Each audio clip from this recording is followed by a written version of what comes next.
Les membres de la Commission nationale des droits de l'homme et des libertés fondamentales CNDHLF ont pris part le 25 février 2026 à un atelier de 3 jours destiné à permettre à la Commission de remplir les conditions nécessaires pour accélérer son processus d'accréditation auprès de l'Alliance globale des institutions nationales des droits de l'homme. Organisé par la Division des droits de l'homme de la MINUSCA, représentant le Haut-Commissariat des Nations Unies aux droits de l'homme en République centrafricaine en partenariat avec la CNDHLF, cet atelier s'inscrit dans le cadre du projet de protection des défenseurs des droits de l'homme financé par l'Union européenne. À l'ouverture des travaux, le représentant spécial du secrétaire général de l'ONU en Centrafrique, Mohamed Ag Ayoya, a salué l'importance stratégique de l'atelier pour le renforcement des capacités de la Commission.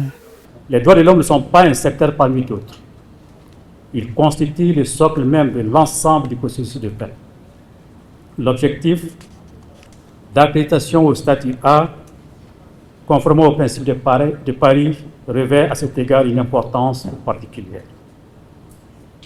Il s'agit non seulement d'un standard international, mais aussi d'un signal politique fort, celui d'un engagement concret en faveur de la transparence, la redevabilité et de la primauté du droit conformément au principe de Paris. 7 présidents d'institutions nationales des droits de l'homme INDH africaines, Mali, Mauritanie, Côte d'Ivoire, Cameroun, RDC, Sénégal et Maroc prennent part à ces échanges, marquant une étape importante dans l'intégration régionale de la CNDHLF. Le ministre d'État chargé de la Justice, Arnaud Diobaye Abazen, a souligné le rôle central des droits de l'homme dans la paix et l'importance stratégique de l'accréditation au statut A. L'activité qui s'ouvre aujourd'hui arrive à point nommé.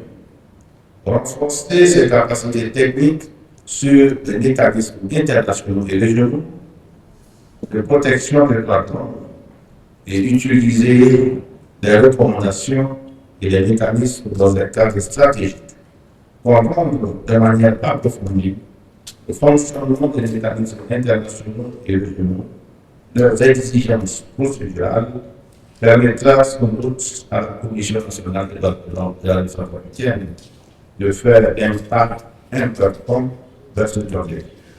Cet atelier constitue un levier stratégique pour consolider l'état de droit en République centrafricaine et renforcer la redevabilité institutionnelle.